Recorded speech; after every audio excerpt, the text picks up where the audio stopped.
Olá, turmas 7º N01 e 7º N02, professor Danilo. Essa é a aula do quarto encontro, onde eu pretendo relembrar algumas questões relacionadas ao direito, enquanto uma disciplina cultural ética e, portanto, uma disciplina estritamente ligada a questões axiológicas, a valores, e eu penso que isso é importante ter isso em mente, relembrar isso na hora de pensar a monografia de vocês e depois algumas questões relacionadas ao projeto de pesquisa e buscando avançar no tema e na delimitação do tema. Ok? Então, deixa eu compartilhar a tela aqui. Então, semana 1, como encaminhar uma pesquisa, o que que nós queremos aqui? Aprender, né? Refletir, né? Fixar a respeito de conceitos basilares do direito como uma ciência do dever ser e não uma ciência do ser. Física, química, biologia são ciências do ser. Direito, ciência moral, ciências das religiões, essas ciências que se referem a comportamento humano, são ciências do dever ser. Então, acho que vale a pena relembrar esses assuntos basilares de introdução ao estudo do direito para a monografia, para a monografia. O que mais? Reforçar aspectos referentes à pesquisa e procurar avançar aí na escolha do tema e na delimitação do tema. Joia. Então vamos que vamos. Um grande, uma obra muito bacana a respeito de projeto de pesquisa é essa de Antônio Carlos Gil, Como elaborar projetos de pesquisa. É uma obra que trata de pesquisa no aspecto geral, não é pesquisa jurídica propriamente, mas um texto muito fácil, muito simples, muito tranquilo de entender, né? Então, acho que vale a pena dar uma olhadinha em Antônio Carlos Gil, Como elaborar projetos de pesquisa. Tem essa obra física na biblioteca aqui da faculdade. Eu tenho quase certeza que também tem na biblioteca digital, quase certeza. Depois eu preciso confirmar. Beleza, vamos que vamos. E aqui o nosso percurso, e tirando a introdução, que a introdução eu tirei mais de Miguel Reale, mas essa rubrica aqui, como encaminhar uma pesquisa, e esses tópicos todos do Antônio Carlos Gil. Joia, então vamos lá. Pessoal, Miguel Reale, ele parte da seguinte ideia: o mundo, as coisas que existem, podem ser olhadas de duas formas, duas faces da mesma moeda. O mundo da realidade natural e o mundo da realidade cultural, cada qual com as suas leis, leis no sentido de juízos, para tentar entender os fenômenos em cada qual desses mundos, em cada qual dessas faces da mesma moeda. Joia. Então vamos guardar isso. E aqui ele diz: então existe o mundo do dado, que é o mundo que está aí, né? Independente do ser humano, independente dos esforços que o ser humano faça, está aí o mundo do dado, o mundo da natureza. O que o ser humano constrói a partir do dado é o mundo do construído. Então, Miguel Reale trabalha com essas ideias. O mundo da realidade natural, o físico natural, é o mundo do dado, do dado. O mundo da realidade cultural é o mundo do construído. A cultura e até mesmo a civilização, num primeiro momento, ela é construída em cima da realidade natural, né? Vamos pensar aí, sei lá, 30 mil anos antes de Cristo. A cultura, o que o ser humano vai concebendo, tanto de utensílios, quanto de comportamento, quanto de questões espirituais, é a partir da natureza. Depois, é a partir tanto da natureza quanto da própria realidade cultural, que vai se aperfeiçoando, há avanços, há retrocessos, e a cultura e a civilização. Joia. E existem ciências, o ser humano vai concebendo ciências para tentar explicar o que está no mundo natural, física, química, biologia, e ciências que procuram explicar o mundo da realidade cultural. E aqui uma subdivisão. Ciências culturais sociológicas e ciências culturais éticas. O direito está aqui. O direito é uma ciência cultural ética que lida com o comportamento, assim como ciência moral, assim como ciência das religiões.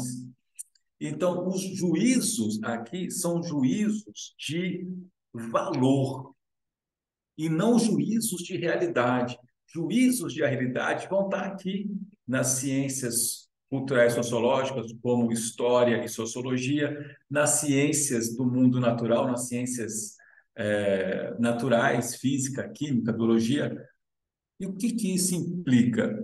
As leis, né, os juízos que procuram explicar os fenômenos em cada qual desses mundos, aqui na realidade natural, física, química, matemática e até mesmo nas leis culturais sociológicas, história, sociologia, são juízos de ser. As leis concebidas devem sempre ser confirmadas, sob pena de serem consideradas inválidas. Por exemplo, a lei da inércia, Isaac Newton, tal, que se estuda no ensino médio. Essa lei ou leis, elas devem sempre se confirmar sobre pena de serem consideradas inválidas, sempre se confirmar naquelas circunstâncias. A mesma coisa nas ciências culturais sociológicas. Então, vamos imaginar uma pesquisa de história que procura entender como foi a sociedade grega ali 300 anos antes de Cristo e se conceba que foi uma sociedade marcada por muito erotismo, por muita sensualidade, por cultos onde havia muita questão sexual. Vamos imaginar que haja uma pesquisa nesse sentido. Os juízos são de ser, devem sempre ser confirmados. Já algo de completamente diferente há nos juízos das disciplinas culturais éticas, como o direito, por exemplo. A lei que diz não matar implica em algo que é da maior importância para o mundo ocidental, que é a vida, até para quem não quer continuar vivo. A vida tem algo da maior importância, né? A nossa tradição judaico-cristã traz isso com muita força. Mas isso pressupõe a liberdade de alguém de ferir esse mínimo ético.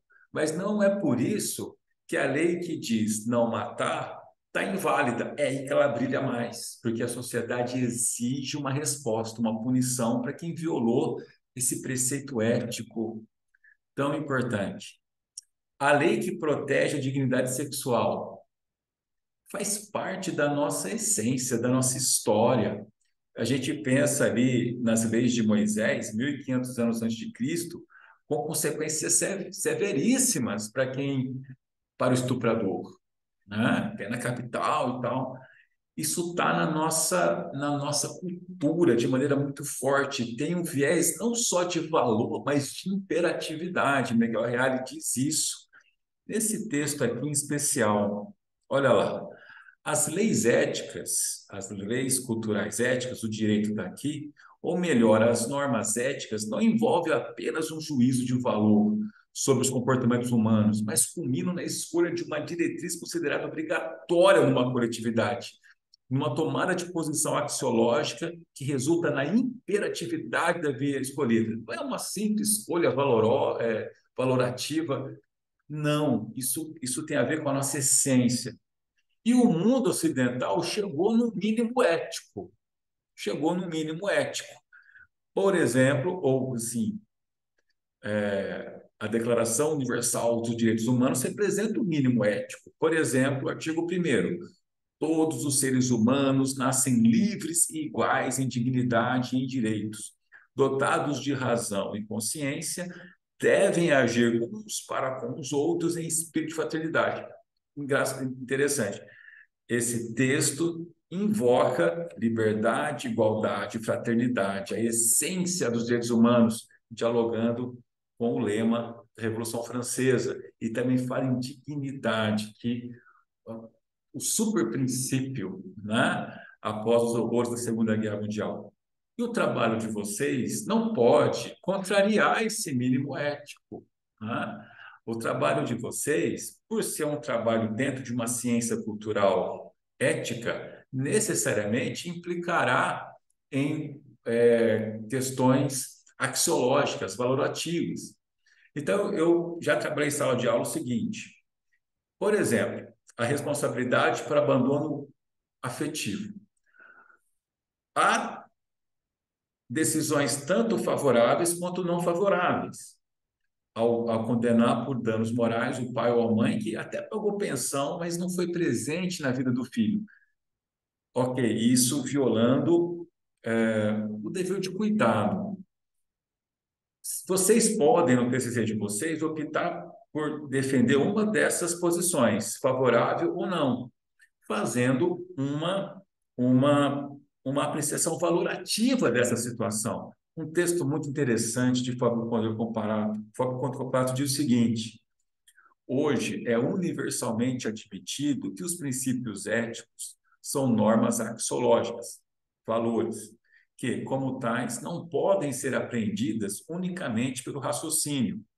Há sempre um mínimo de sensibilidade emocional que comanda a vontade do agente. Em suma, o juízo ético não é feito somente de razão, mas também de indignação e vergonha, ternura e compaixão. O TCC de vocês necessariamente vai trazer isso: indignação, não é?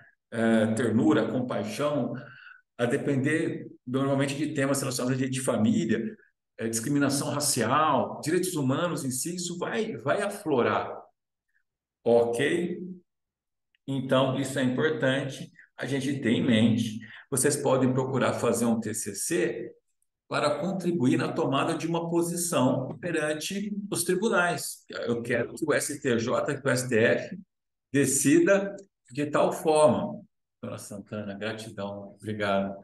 Um café aqui, doutora Santana. E ou vocês podem tentar contribuir para que o legislador crie uma lei em tal sentido.